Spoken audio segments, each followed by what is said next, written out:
The email arrived at 11:47 on a Tuesday morning.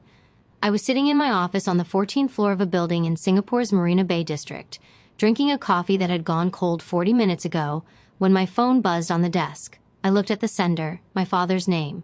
I hadn't opened an email from him in 3 years. The subject line said, "We need to talk about Grandma Nora's estate. This is urgent." I set the phone face down on my desk. Then I picked it back up, read it 3 more times, and laughed. The kind of laugh that has no humor in it at all, the kind that lives somewhere between disbelief and fury. Because what my parents didn't know, what they had no way of knowing, was that 2 weeks earlier, I had already spoken to Grandma Nora's estate attorney. A woman named Patricia Lim, based in Melbourne, with 31 years of probate law experience and a voice like someone who does not tolerate wasted time. I already knew what the estate contained, I already knew my name was on it, and I already knew that my parents had been quietly working to change that for the past 8 months. But to understand why that email nearly made me put my fist through a wall, I need to take you back to December 23, 2015, because this story doesn't start with a lawyer's office or a bank statement or a Tuesday morning in Singapore. It starts with a suitcase, one suitcase, 23 kilograms.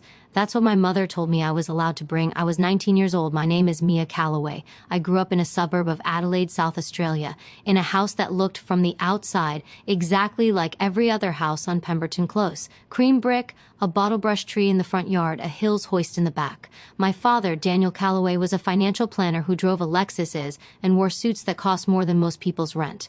My mother, Renee Calloway, organized charity galas for the Royal Adelaide Hospital Foundation and had opinions about everything, delivered with a warmth that made them feel like kindness until you realized, years later, that they were controlled, dressed up in good manners.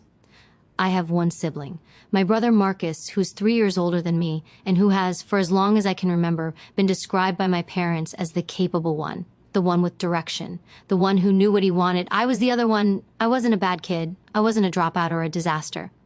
I got decent marks, played tennis badly, read obsessively, and had a very clear idea by 17 of what I wanted to do with my life. International trade. I wanted to work in Asia. I had been teaching myself Mandarin since I was 15 using borrowed textbooks from the school library because my parents wouldn't pay for a course. I was methodical about it. I kept a notebook with vocabulary lists organized by category. I practiced with a language exchange partner, a university student in Chengdu named Wei, every Sunday via Skype. None of this interested my father. What interested my father was Marcus getting a job offer at a commercial real estate firm in Sydney 2 weeks after he graduated. What interested my mother was that Marcus's girlfriend came from a family they had met at a fundraiser and approved of enormously. The Calloway family was building something, she told me once, building a legacy. I didn't know what that meant at 19. I thought it meant money. It took me a long time to understand it meant control. The thing about my family that I didn't fully see until I was no longer inside it is that there were rules, not written down anywhere, not explained, just understood. The rules were, Marcus's choices were investments. Mine were risks. Marcus's career was promising. Mine was impractical. When Marcus wanted something, it was discussed at dinner as a family opportunity. When I wanted something, it was met with a question. But what's the realistic outcome of that, Mia? I had learned by about age 16 to stop wanting things out loud. My grandmother, my father's mother, Nora Calloway, was different. Grandma Nora had worked her entire adult life. She'd started as a bookkeeper for a freight company in Melbourne in 1971, worked her way into accounts management, and by the time she retired in 2003, she had built up enough in property and superannuation that she was, quietly and without any fanfare, a wealthy woman. She owned 2 investment properties in Brunswick and 1 in Fitzroy. She had a share portfolio she managed herself from a laptop at her kitchen table. She also had a quality that was rare in my family, and that I did not understand was rare until much later. She paid attention to me, not to the version of me my parents presented at Christmas, not to the quiet, careful girl who gave non-committal answers about her future. She paid attention to the actual me. She asked about Wei. She asked about the Mandarin notebooks. She asked what I thought about the trade relationship between Australia and China, and when I gave her a real answer, not a hedged apologetic answer, a real one, she leaned forward and said, "Good. Don't let them flatten that out of you." I didn't know what she meant then either. I do now. The summer before my last year of secondary school, I was 17. Grandma Nora told me something privately, sitting in her kitchen in Brunswick with the afternoon light coming through the yellow curtains she'd had since 1988. She told me she had set aside money for my education, real money. She told me she wanted me to be able to go wherever I needed to go to study what I wanted to study. She said she'd been watching me for years and that she believed I was going to do something that mattered, and she didn't want money to be the reason I didn't. She did not tell my father this. She told me not to tell him either. I should have asked why. For 2 years, I carried that conversation like something fragile. I applied, quietly and without announcing it, to 4 universities, 1 in Adelaide that my parents approved of, and 3 that I didn't tell them about: the University of Hong Kong, the National University of Singapore, and the University of Melbourne's Asia-Pacific Studies program. I got into all 4. I told my parents about Adelaide. I accepted US in secret, with Grandma Nora's private encouragement, and, I believed, with the understanding that the money she had described, she'd said around $80,000, enough to cover tuition and living costs for 3 years, would be there when I needed it. I was going to tell my parents after the fact. I know how that sounds.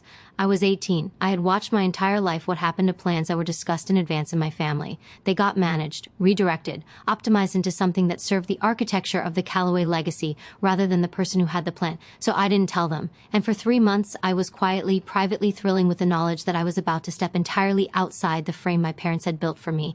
Then December came. I want to be very clear about something before I tell you what happened on December 23rd, 2015. I have the emails, I have the boarding pass, I have the text messages, all of them, backed up on 3 separate drives, because some part of me, even at 19, understood that I was going to need them. I have not fabricated a single detail of what I'm about to tell you. December 23rd, 2015. I was home for the summer break before news was due to start in January. My parents knew I had deferred Adelaide for a year. I'd told them that much. They believed I was taking a gap year, doing something sensible, reassessing. That evening, my father called me into his study. He was sitting behind his desk, which always felt deliberate, the desk, the positioning, and my mother was standing near the window. Marcus was not there. Marcus was never there for conversations that were about me. He was only there for celebrations. My father said, "We know about Singapore." I remember the floor feeling suddenly unreliable under my feet. He slid a printed email across the desk. It was the NUS enrollment confirmation, the one sent to my personal email address, which I had not given my parents. I don't know to this day exactly how he got it. My best theory is that he called the university directly and used his position as my financial guardian. He was that kind of careful. "We think this is a mistake," he said. Not "we're angry," not "how could you," just "we think this is a mistake." My mother said, "You're not ready for Singapore. You don't have the foundation." I said I had a place at the university. I said Grandma Nora had offered to help with the money. That's when my father's expression changed. He said very quietly that conversation never happened. Mom is getting older. She gets confused about what she said. That money is part of her estate planning and it's not yours to access. I want you to hold that sentence. That money is part of her estate planning and it's not yours to access. I have thought about that sentence almost every day for 9 years. What happened next took 48 hours and has taken me the better part of a decade to fully process. My parents had already bought me a plane ticket. One way, Adelaide to Singapore, departing December 24th at 6:15 a.m. Cathay Pacific CX-162, connecting through Hong Kong. They hadn't bought it as a gift. They'd bought it as a solution. Their thinking, which my father explained with the calm, organized logic he used for everything, was that if I wanted Singapore so badly, I could go. But I would go on their terms. I would have $3,000 in a bank account they had set up, which was to cover my first month's costs. After that, I was on my own, as he put it, which in practice meant I would fail and come home and defer to something sensible. They gave me 3 hours to pack. My mother stood in the doorway of my room while I packed. She did not help. She said twice that she hoped I understood that she and my father were not abandoning me. They were simply letting me experience the consequences of deception. I had 1 suitcase, 23 kilograms. I put in my Mandarin notebooks. I left on Christmas Eve. My grandmother called me that night. She must have found out somehow. Maybe Marcus told her. Maybe she had a sense.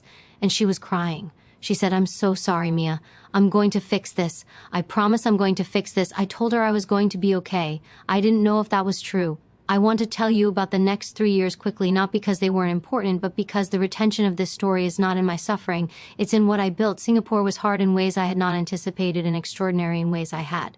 I worked 20 hours a week on top of my studies at a logistics company in Tanjong Pagar, doing data entry and translation work for $12 an hour SGD.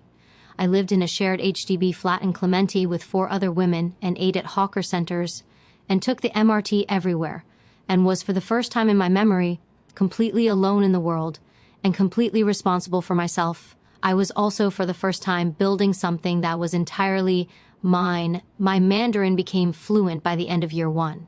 genuinely fluent. I was doing translation work for a law firm by second year. I graduated in 2018 with a first-class degree in business international trade and a minor in Chinese studies. I had 3 job offers before the results were even posted.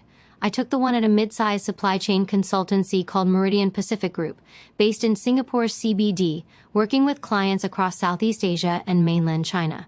By 2020, I was managing client relationships worth approximately $4.2 million SGD annually. By 2022, I had been promoted twice, had built a team of 7, and was earning more than my father had ever earned in a single year. I had also, and this is the part that matters for what came later, been quietly investing. I had learned from Grandma Nora. I watched her. I asked her questions during video calls that had become our ritual every Sunday. She taught me about index funds and property timing and what she called quiet money. Wealth that doesn't announce itself because it doesn't need to. I bought my first investment property in Singapore in 2021 in a district she recommended. I bought a second in Melbourne in 2022 in Brunswick, 2 streets from her house. I had never touched the inheritance she'd described. I had never needed to. My relationship with my parents during these years was what I would describe as ceremonially functional. We spoke at Christmas, which had a quality of sustained irony I appreciated privately. We exchanged texts when major life events occurred. When I was promoted in 2021, I sent a message. My mother replied, "That's wonderful, Mia. Are you still planning to come home eventually?" I did not reply to that. My relationship with Marcus was similar but different in kind. Marcus had built a good career, a real one. He'd moved from commercial real estate into property development finance and was doing genuinely well.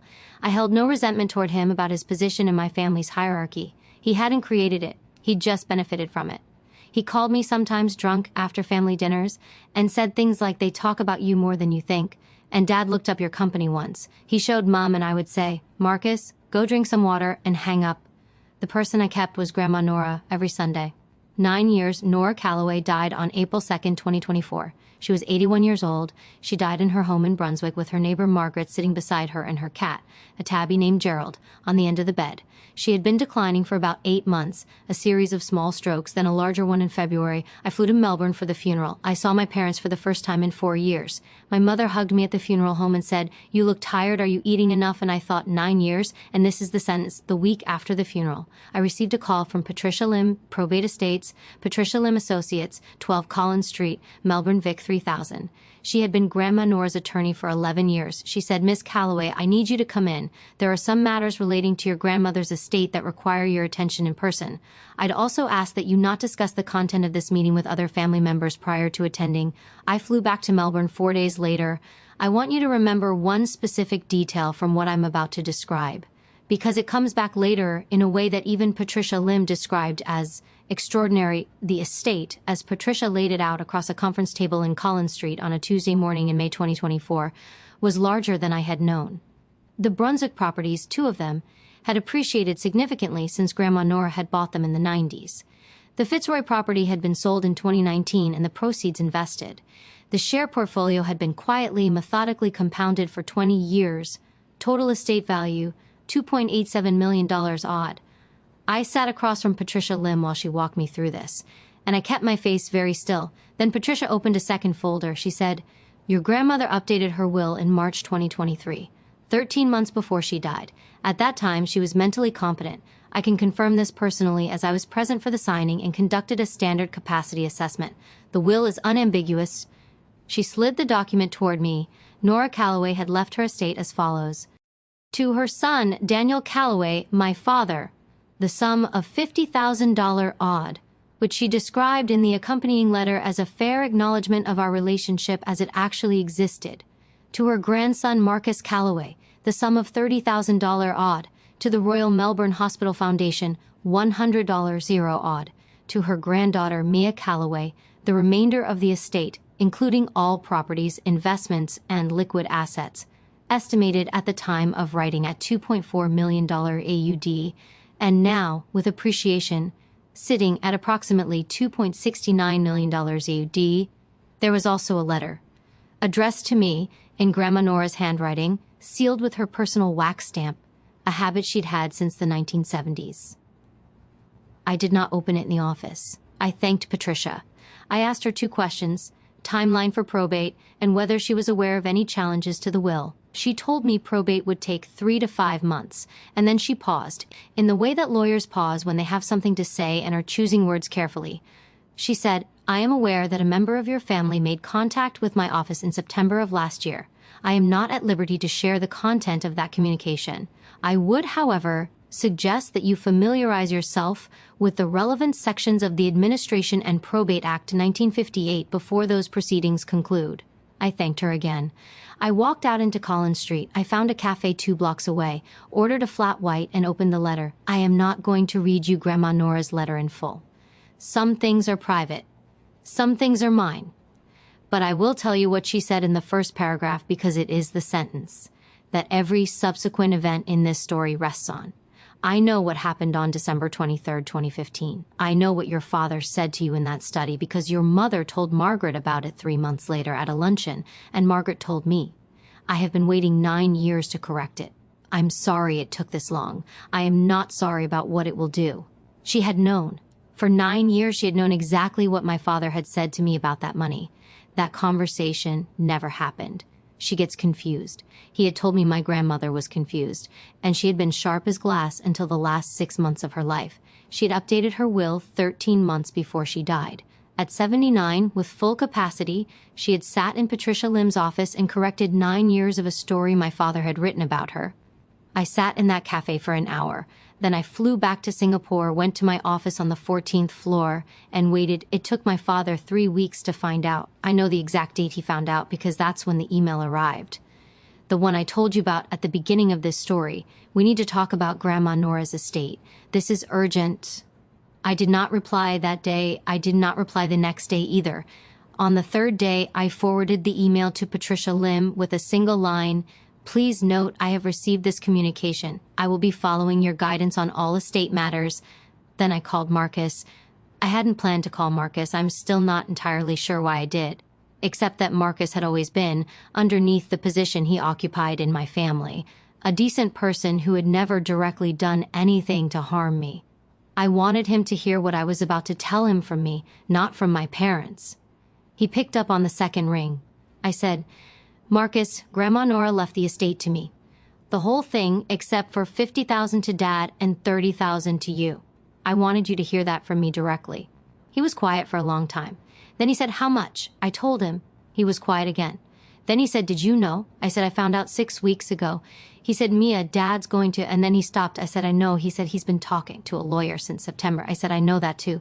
Another long pause.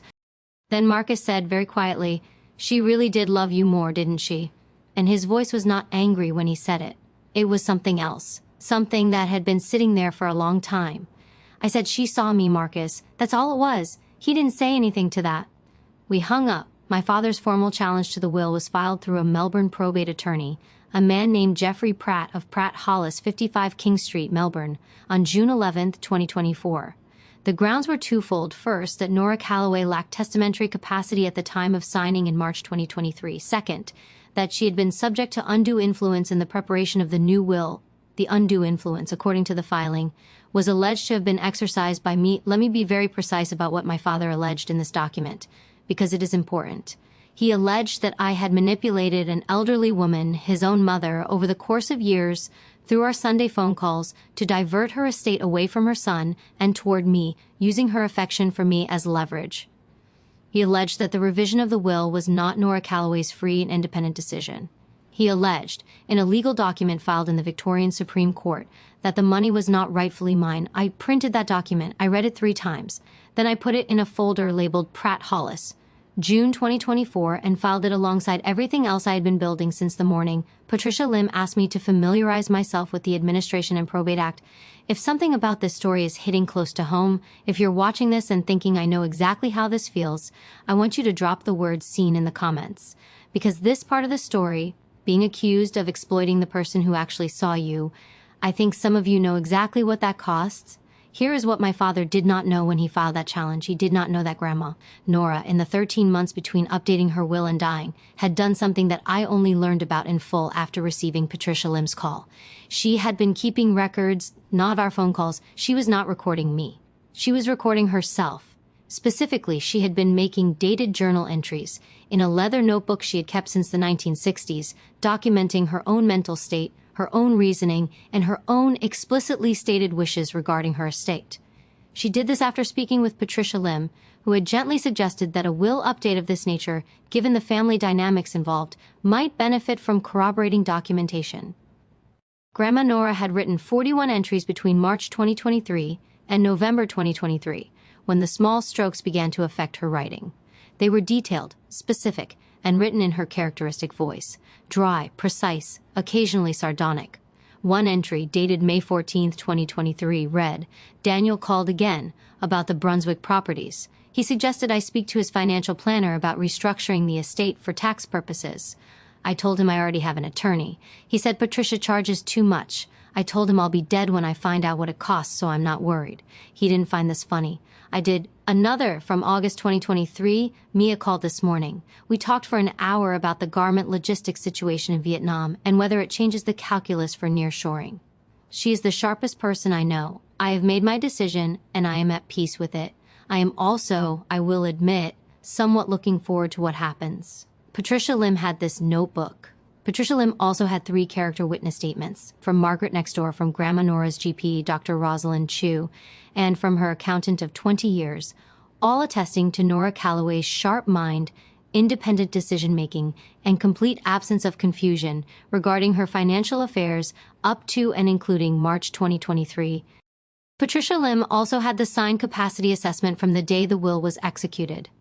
And Patricia Lim, and this is the detail that still makes me feel a very specific kind of satisfaction when I think about it, had the phone records, not recordings, just call logs, pulled from Nora's mobile account with her estate's authorization. They showed that in the 18 months prior to the will update, my father had called his mother 47 times. The average call length, 11 minutes. I had called her every single Sunday for 9 years. The average call length, 53 minutes. The math of love is very simple when you put it that way. The legal challenge was formally responded to by Patricia Lim on July 4, 2024. The response was comprehensive, measured, and, according to my own attorney, a woman named Diane Souza of Souza Lim Associates in Melbourne, about as airtight as probate responses come. Jeffrey Pratt received it on a Thursday. My father called me for the first time in years the following Monday. I let it ring. He called again Tuesday. I let it ring. He texted Mia, "Please, this has gone too far. We need to discuss this as a family." I forwarded the text to Diane Souza. Then he called a third time on Wednesday, and I answered, "I want to describe this phone call carefully because the temptation, and I felt it, believe me, was to use it as a confrontation, to say everything I had held for 9 years. To ask him, do you remember what you said in your study on December 23, 2015? Do you remember telling me my grandmother was confused?" I didn't do that because here's the thing I had learned. In 9 years of building something from nothing in a city where I knew no one, the most powerful thing you can do when someone has consistently underestimated you is not to be angry. It's to be so entirely quietly settled in what you know that there is simply no room for their version of the story. So when my father started talking, and he did talk for several minutes about family and legacy and what Grandma Nora would have wanted and how this whole situation was not about the money, I let him finish.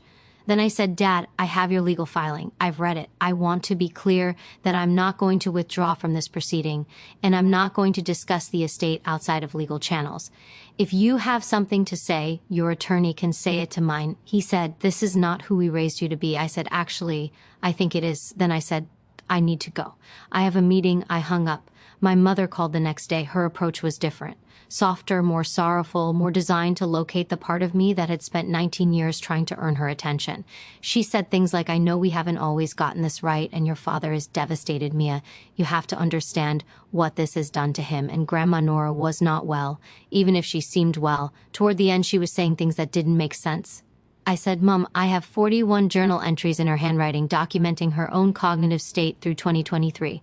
I have a signed capacity assessment. I have 3 witness statements. I understand this is painful, but I need you to stop calling me about this." She said, "You sound like a lawyer." I said, "I've had good advice." She said, "We're your parents, Mia." I said, "I know. I have to go." I hung up. I sat for a moment in my apartment in Marina Bay with the city spread out below me in the Singapore evening, and I let myself feel it. Not triumph, not anger, just the enormous, exhausting, finally arriving weight of being believed, of having evidence, of having, in Grandma Nora's 41 journal entries, something I had never really had before, proof that I wasn't the story my parents had always told about me. The formal legal challenge was withdrawn on September 18, 2024. Jeffrey Pratt sent the withdrawal notice to Patricia Lim. The grounds were not stated, they rarely are in withdrawals, but Diane Souza told me the outcome was almost entirely predictable once Patricia's response had been filed. The evidence of capacity was too strong. The suggestion of undue influence was not supported by any concrete evidence beyond the fact of my relationship with my grandmother, which had been consistent and well documented for a decade. A challenge proceeding would have cost my father an estimated $80,000, $120,000 odd in legal fees, and had a very low probability of success. He withdrew. Probate was completed on November 3, 2024. The Brunswick properties are now mine. The Fitzroy proceeds are now mine. The share portfolio, carefully built over 20 years by a woman who understood quiet money, is now mine. And in the leather journal that Patricia Lim sent to me after probate completed, the one with 41 entries and a wax seal on the inside cover, there is a final entry, dated November 14, 2023, written in handwriting that is shakier than the earlier entries but still legible. I have done what I could. The rest is hers. Some mornings I wake up in Singapore and forget for just a second that things are different now. Then I remember I still have complicated feelings about my parents. I want to be honest about that. They are not villains in a movie. They are people who made a set of choices across years that were about protecting a version of their family that had no room for me. I don't know if they ever understood that. I don't know if they do now. Marcus and I speak more than we used to. He visited Singapore in February. We walked around gardens by the bay and ate at a hawker center in Chinatown and talked, for the first time as actual adults, about what it was like to grow up in that house. He said something I have thought about a lot. I think they loved you. I just don't think they ever saw you. I told him that was the most precise thing he'd ever said. He laughed. It was real. My father has not contacted me since the withdrawal. My mother sends a text at Christmas. I answer it. If you are watching this and you are still in the middle of your version of this story, still in the house, still hoping it changes, still wondering if you're the problem, I want to say one thing directly to you. The fact that you're questioning it means you already know the truth. You have known for longer than you think. The people who needed you to stay small were always afraid of how large you would become, and you don't owe anyone your silence just because they share your last name. If this story meant something to you, not just as something to watch, but as something you needed to hear today, share it with someone. You probably already know who. I'll be here.